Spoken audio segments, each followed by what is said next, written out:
A TV Ambiental veio hoje aqui no espaço Baleia Jubarte, em Vitória do Espírito Santo, para mostrar um pouco desse espaço que contém uma série de fotos, imagens e histórias das baleias. O Espírito Santo é rico em baleias jubarte e a população está cada vez mais aumentando.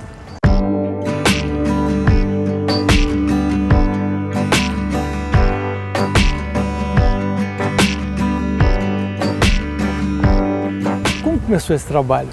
A gente começou o trabalho de conservação e pesquisa com as baleias em 1988, em Abrolhos, quando na época a gente não sabia exatamente que lá era uma área de reprodução, né? Foi com a criação do Parque Nacional Marinho que se descobriu que era uma área de reprodução de jubartes, era uma espécie ameaçada, e a gente começou a fazer esses trabalhos de pesquisa lá. E a partir daí vem um pouco da história aqui dentro, que está nesse livro aqui. Estamos com 34 anos já de existência. Nessa época praticamente não existia um trabalho assim de alerta para os cuidados com a baleia jubarte. As baleias de um modo geral, não só a jubarte, mas a baleia franca também, elas foram muito caçadas aqui no Brasil.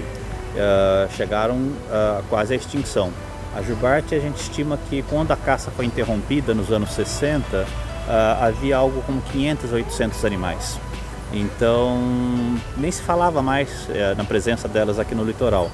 Com essa redescoberta da presença das baleias lá em Abrolhos, a gente começou esse trabalho de pesquisa, e aí é aquele rastrear, né? E aí é aquele desafio, porque é um animal que não é manejável, né? Por exemplo, mico-leão dourado, o pessoal levou para cativeiro, reproduzia, reintroduzia na natureza, né? Mas você não consegue fazer manejo com baleia. Então, os cuidados que a gente teve foi com preservar a área delas ao máximo possível, o Banco dos Abrolhos, que é a área que é a maternidade das jubartes, onde elas vão ter os filhotes, amamentar os filhotes, acasalar, e aí resguardar aquela área e deixar a natureza seguir seu caminho. E aí, graças a esse trabalho e várias instituições que participaram, as baleias vieram mostrando sinais de recuperação, e hoje em dia a gente tem mais de 20 mil jubartes aqui no Brasil. A espécie saiu da lista de animais ameaçados. Olha que beleza. E aí a gente chegou agora num desafio que a gente não imaginava que a gente ia vivenciar isso, que é a gente tem uma população de jubartes hoje equivalente ao que existia mais ou menos no início do século XIX, por volta de 1830, só que no século XXI, onde a gente tem grandes navios, nylon, lixo nos oceanos, plástico, redes de pesca, uma ocupação muito maior do litoral. Então o grande desafio que a gente tem hoje é conciliar a convivência das pessoas com essa população de jubartes equivalente ao século XIX que a gente tem agora em pleno século XXI. Oh, que espetáculo! Isso daí você atribui também à própria educação dos pescadores, assim, a conscientização? Sim, uma baleia ficar presa numa rede de pesca é um problema para os pescadores e para a baleia. A baleia pode acabar morrendo, e às vezes leva até meses até ela acabar morrendo, por exemplo, a rede na boca dela não permite ela se alimentar e ela vai morrendo de inanição. E para o pescador, muito dos pescadores que a gente tem na região são pescadores artesanais, dependem do equipamento, dependem daquela atividade para o seu sustento. Uma baleia levar o equipamento dele embora é um prejuízo muito grande, né? Tanto em perda de material como também em dias sem pescar. Então a gente entende que o pescador é parte fundamental, ele não é o problema, ele é parte fundamental da solução disso daí. A gente tem conversado com os pescadores, inclusive tem pescadores lá na região que já modificaram seu equipamento. Então, por exemplo, a gente conversou com um pescador de Alcobaça, que ele pescava com espinhel.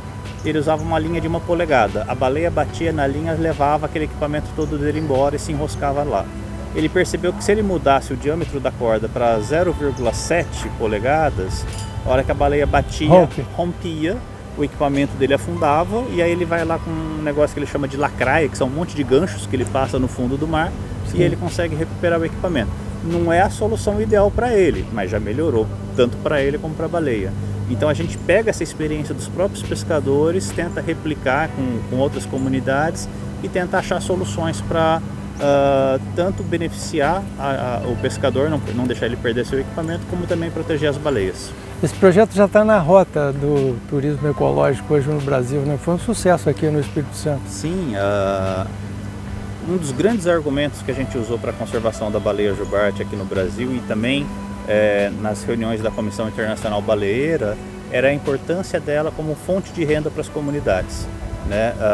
Enquanto a gente ia nas reuniões da Comissão Internacional da Baleia e, por exemplo, o Japão, que era um país que caça baleias até hoje, defendia a necessidade de manter a caça porque gerava recurso para o seu país, sim, a gente falava, não, mas a baleia também gera recurso para o Brasil e gera um recurso sem o abate, né? Gera um recurso com animal vivo.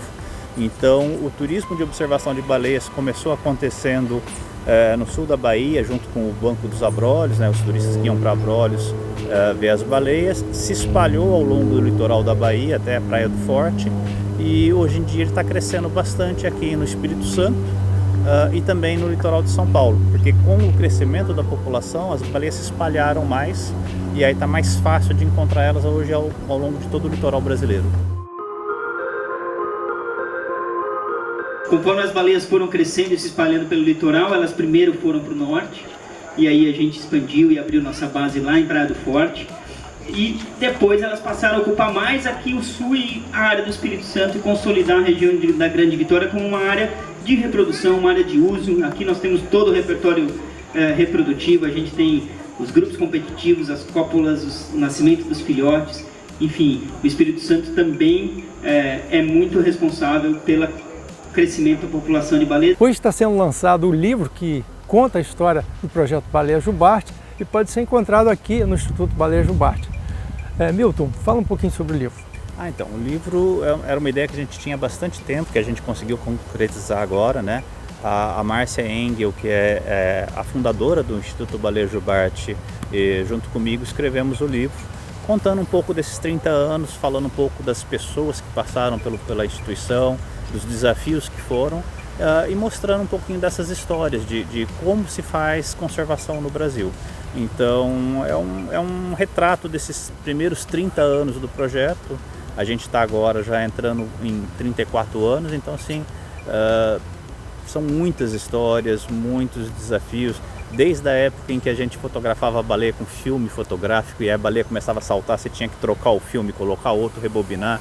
Então assim, ao longo desses 30 anos houve uma evolução do conhecimento sobre as baleias, não só dos pesquisadores, mas do público de modo geral, e houve também um avanço tecnológico que hoje em dia torna a pesquisa muito mais fácil em alguns aspectos e gera muito mais imagens marcantes, né? Hoje a gente tem trabalhado com drone, fazendo imagens de cima das baleias, entendendo um pouco mais do comportamento delas, indo com o drone coletar o borrifo, pesquisando vírus e bactéria no borrifo da baleia, coisa que a gente nem imaginava 30 anos atrás, quando a gente começou o trabalho. É verdade. E aí, quer dizer, quando o projeto é bem sucedido, muitas pessoas procurando e tal, isso é uma fonte a mais de recursos para o projeto, e os recursos também propiciam a melhoria no processo de pesquisa. O desafio das ONGs, né, de modo geral, é se manter ativa e captar recurso e tocar o trabalho. A gente tem a sorte de contar com o patrocínio da Petrobras desde o início da fundação do Instituto, que foi em 1996, e temos outras atividades que não envolvem diretamente a baleia jubarte, mas que a gente tem trabalhado com outros patrocinadores ou outros apoiadores. E a própria comercialização do livro também é uma fonte de renda para a gente fazer o trabalho. Mostrar, depois a gente vai focar aqui a capa do livro para você conhecer melhor.